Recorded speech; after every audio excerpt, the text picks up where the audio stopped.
And welcome back to the Murdy Creative Co podcast. I'm your host, Colin Murdy, and today's topic is transition. But first, I want to say thank you to everyone who has supported the company so far. If you haven't got a chance, go check us out on the web at murdycreative.co. That's M-U-R-D-Y creative.co. Or you can check us out on Facebook and Instagram by searching at murdycreative.co to see the best of our product shots. Follow us to keep up to date with our daily photos and be the first one to know about new product launches. You can also use the subscribe button at the bottom of our website to be included in all of our new product announcements. Be sure to check out our laser engraving, personalization options, and exclusive colors on the website, or you can get a blank one on Amazon Prime. Also, text Murdy, M-U-R-D-Y, to 77222. That's Murdy, M-U-R-D-Y, to 77222 to be part of our cool text message club. We've got a lot of amazing things that are going to be coming down the line for that. That's Murdy, M-U-R-D-Y, to 77222. All right, so first I want to do a little bit of an update on masks and how to wear them. So obviously we have the masks that we have recently launched as in a week ago, and that's what most of the topic is going to be about, is that transition today. But one of the things that I wanted to talk more about was the filters and how to properly use them. So there are, at the moment, 3 filters, soon to be 4. There are the white filters, that's MERV 11. There are the pink filters, which is MERV 13. There are the yellow filters, which are MERV 14. And then there is a new color that I'm not sure about that's going to be MERV 16. Now, I'm going to do a whole topic about what the different MERV ratings mean. However, it's important to know how to wear them. The white are either direction works, right? So it doesn't matter how you put them in. The pink and the yellow and probably the MERV 16, it will matter. The way it works is this. There's going to be a colored side that's going to be basically smooth and soft. That faces your mouth. And there is going to be a gauzy side with the MERV 13. It's got little strings on it, and it's gauzy. That faces out towards the world. So the soft colored side faces in. Either the white or the side that's got the strings or whatever it is, the gauzy side, that faces out towards the world. And that's how you put it in the mask. When you put it in the mask, you obviously want to be careful to have clean hands and all these other things like that. And that's how you can make sure to put it into the mask properly.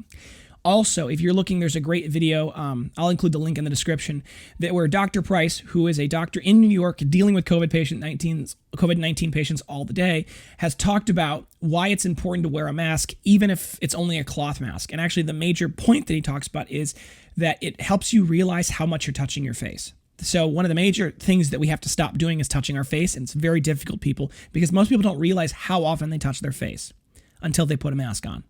So if you wash your hands carefully and thoroughly for 30 seconds with soap and water, all the usuals, and then you put on a mask, even if it's a cloth mask, what it's likely to do is it's likely to help you not touch your face. Now, our masks are a little better than that. They actually have filtration material in them, so it's a little more than just a cloth mask. But that's definitely one of the reasons why you should wear a mask. So today we're talking about a transition, and actually this was a question that was posed to me, and it was just, how did we get into making masks? And I think it's a fantastic question. I think it's got a little bit of a complicated answer. But many of you haven't seen the behind the scenes like I have, and so obviously there's a reasonable amount of questions about like what's happened in the last week. So I want to get into how did the Murdy Creative Company getting into making masks. So it started about 3 weeks ago. Actually, in the beginning of March, we had done a big spring sale, which we had never done before. In late February.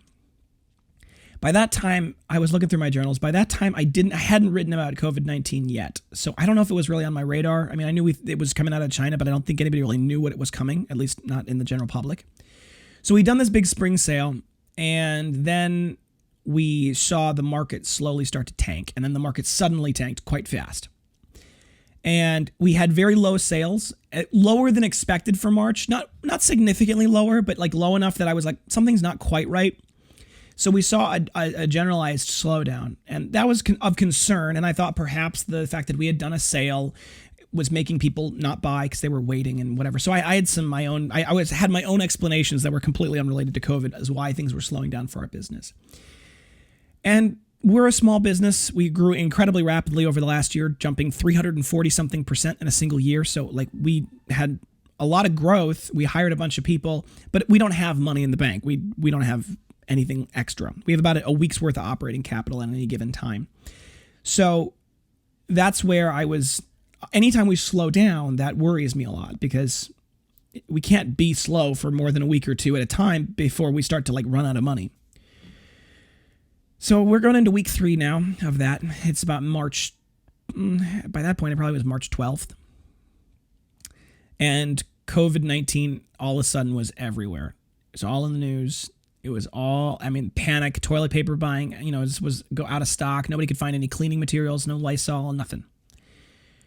And Leah and I had bought supplies, for ourselves. I actually had bought my supplies like a week and a half before the panic hit, mostly because I thought to myself, this probably isn't a thing, but, just in case. So we were actually pretty well stocked up and everything, but we had just a massive slowdown in our company's sales. They just disappeared. And that really worried me because we've worked really hard over the last year to build a really strong team, good employees, very, very hard workers, smart people who have good initiative, who work on their own, creative people who are talented at coming up with solutions. We had a great team, and I that's where I was really worried about having to basically lay them off indefinitely. So suddenly COVID-19 was everywhere. It was all the topic. It was the only topic. And I realized that we were going to have to figure this out. Otherwise, we were going to shutter our doors, and we're probably going to have to close down, not permanently, for many, many months. And Leah and I don't have savings. We put that all into the company. So there was a certain level of, what are we going to do? But desperation is, the mother of ingenuity. And it was actually my mother, speaking of which, that I guess you could say my mother was the mother of ingenuity, who said, well, you should make masks. And I thought to myself at the time, well, we can't make FDA-approved masks. And she said, you don't need to. There's going to be such a shortage of these masks, because Dad's a doctor. So they had a little bit of firsthand knowledge and experience, kind of a little behind-the-scenes knowledge of how bad it was going to get with the shortage. And I thought to myself, well, we can't make FDA-approved masks, even though I looked into the regulations, and boy, that is a challenge. But she made a good point that not only are the hospitals not going to be able to get masks, nobody's going to be able to get masks, right? They're going to be reusing masks. And even if the masks come back, right, even if the supply of FDA-approved masks rises, they're only going to be available to the hospitals, not to the nursing homes maybe, or not to, any of the EMTs. There's going to be a whole group of secondary and tertiary people that are not going to be able to get access to masks. And I thought to myself, okay, well, we can make a good product. We can make something that helps people. We can do something that is quality. And we can make something and we can keep the doors open. We can keep the lights on. We can keep paying people. And we can keep the business alive. So that's so the transition, the first part of the transition actually was sheer numbers. It was math. It was just looking at the numbers saying, I don't want this dream to die. But then once we made the decision to make masks, then the next decision had to be in place. What kind of masks are we going to make? Now, I am the son of a doctor, and my father is one of the people that would likely be potentially in the crosshairs of this. An older person who would be potentially interacting with a lot of COVID-19 patients if things got really desperate and really bad, and who would be needing the protective gear that was really meaningful. That was more than just, designed to make you feel better. So I said, well, we've got to make masks that are actually going to do their job, that are actually going to stop the virus as much as we can. And obviously we don't know that. We can't prove that, but we can do our best using all of the information available to us. So the first thing I did was I went and bought as much filter material as I could from the local Menards of all places. And the best I could buy was MERV 11. Now, MERV 11 filters, they're decent at filtering particulates that are 1 to 3 microns in size. Now, 1 to 3 microns in size is pretty good, right? That's the average sneeze is 5 microns. The stuff that's aerosolized is between 1 and 5 microns. So the MERV 11 was a good start. Very quickly, I realized that the filter material was going to be the hard thing to come by. That was going to be the most difficult thing to buy. So we realized that we very quickly, because we sold out of those disposable masks almost immediately, and we transitioned. We said, okay, now we need to make something that is going to use less filter material. And so we came up with our cloth masks. And our cloth masks really were not designed to be filtration in their manufacturing. They're designed to hold a filtration piece, a much smaller amount of filtration material than the other masks did, inside the pocket. And they have a stainless steel nose piece, and they could tie, and they were much better at sealing against the face. So they were good. So then we had to find the filtration material, and because I wanted this to be more than just a cloth mask. And that's where we ended up sourcing. I just got on the phone. I just called everybody, and we ended up coming up with a relatively creative solution to the problem. And now I was able to secure, I think, 30,000 refills, 10,000 at MERV 13, 10,000 at MERV 14, and 10,000 at MERV 16 of reusable disposable filters. So theoretically, with our system, a doctor could put on a clean, fresh cloth mask with a clean, fresh MERV 16, which is equivalent to an N95 respirator in filtration capabilities, with a clean MERV 16 filter in it, walk into a patient's room, interact with that patient, walk out of that patient's room, still with their gloves on, remove the mask gently, carefully, pull the filtration material out and dispose of it, put the cloth mask in a dirty bin, remove their gloves, wash their hands, put on a clean mask, and start all over, right? So theoretically, with our system, the patient, you could go from patient to patient to patient and have a clean mask and a clean system. So this was the design, and there are definitely people, I think, who could really benefit from that system. And we're working right now with our local hospitals and trying to get that sorted and coordinated. But in the meantime, we have launched the masks to the general public, and we have seen a massive, massive, overwhelming surge of interest and support and purchasing, specifically because there are a lot of doctors, nurses, people at, we've had some people from Walgreens, we've had some contact from EMTs and people like that who would otherwise need masks that just can't get them because they're all going to the hospitals at the moment. So we're very happy to be able to support the community and kind of help in that tertiary and that secondary market, while the primary physicians, the people in the front line, are using the better masks. But we're just here to do our best, and I think this is where this type of transition is important, because we launched these for pre-sales on Tuesday night of last week, and I think in the last couple of days we've sold well over 600 masks, which has been a huge change for us, right? We've really seriously had to ramp up our production. We've hired several outside seamstresses because we've never done stitching before. We've never done anything with cloth before. We've never done anything with twill tape. We've never done anything with filters like this before. So all of the supply lines are brand new. And so I've had to contact each of these and try to build relationships with these people very quickly and secure materials and have them shipped as quickly as possible and secure, the futures on the materials, because you can't just have it. So it's been a big shift for our company. And are we still making leather? We are, occasionally. Like I think it's every 2 or 3 days right now, we're like taking and setting aside some time to work on doing the leather projects that are coming in. However, we obviously have to keep a clean environment for this, so we've been very diligent about that, and it's a difficult time. But we've had a ton of support. We've had so many people reach out to us and say thank you. There's been so many people that have been just thrilled that we've been able to do this, and it's been good for us. I think it's been good for the team. A lot of our people that we brought on new for this particular project have been happy to work extra hard and to work really hard to do better, to do more than we otherwise would have.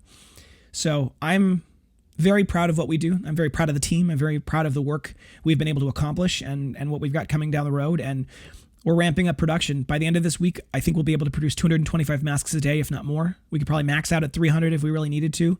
And if we're really maxing out at 300, I'm sure we could expand it even further. So there's a lot of great stuff that's coming down the pipeline, and I am glad that we were able to make this happen. And I'm glad for our amazing community, all of those of you who have been out there, who have cheered us on and purchased from us and purchased for friends and purchased donation masks, which you can on our website. You guys have really made this worth it and have really helped us keep alive and keep rolling and help us do the good work we're working on doing. So thank you guys for tuning in. I can't promise that I'll have a podcast on Thursday. Last week I didn't have one on Thursday. It's just there's so much going on and I'm up in the workshop 10 hours a day. So I don't know if I'll be able to do one on Thursday. I'm going to try to keep doing one on Tuesday at the very least. But make sure you subscribe so that you get notified when we do a new podcast. If you have any questions or concerns about your leather binder, journal, or folio, please feel free to message us on the main page of our website at murdycreative.co. You can also contact us about face masks there. If you want to learn more about our face mask procedure, you can go to murdycreative.co/face masks. It's plural, face masks, all one word. Or on the main page of our website, there's a big blue button that says, learn more about the Murdy Creative Co face masks. You click that, it'll take you right to the page. Or you can click on the shop, and the very top of the shop page, there's going to be a face masks on the drop down. So there's a couple of different ways to get to it. Go check them out, learn more. You can actually read more about the filtration. I'll do more podcast on that, but and what that means and how our system works. You can also text, email, call, direct message, all the usuals. Please give us some time and be patient. Normally, Leah and I both do emails and answer to the questions, and we've gotten a massive flood of questions about face masks. So please don't hesitate to reach out. Just be patient if it takes us a little bit to get back. Right now we're answering emails from like 2 or 3 days ago, so that's kind of where we're at. But we definitely appreciate your patience. If you think we deserve it, a good review can go a long way to help us grow our new community, both leaving a review on the podcast, but also leaving a review on our product on the Facebook page, MurdyCreative.co. If you go to the Facebook page /MurdyCreative.co, or you can type that into the search bar, there's a reviews tab. You click on that. You can say, do you recommend the Murdy Creative Company? You click yes, and then you can write your review. You can also read the reviews that we've got. There's a ton there, and we're very happy and very proud of our reviews. You can also join our brand ambassador program, MurdyCreative.co/ambassador, if you want to tell your friends and make a little bit of commission. Word of mouth is still the best form of advertising, so please share the word. If you have any podcast topics you want to hear more about, send them my way. This particular topic was actually a request, so I would love to hear more about what you guys want to hear about, and I want to tell you guys about it. I want to share with you guys what's going on behind the scenes. So please send me a message about what you'd like to hear, or comment below if you have something specific you're interested in. If you're looking for multiple binders for gifts, giveaways, menus, really any reason, ask about our book discounts available. Right now, with how the lead times are going, bulk orders are going to have a little bit longer of a lead time, so obviously, if you've got a big project coming up, let us know. Longer and more lead time you can get us, the more easily we'll be able to be confident in being able to get you those things on time. So thank you so much for that, and check that out. Thank you guys so much for tuning in. Have a great day, and goodbye.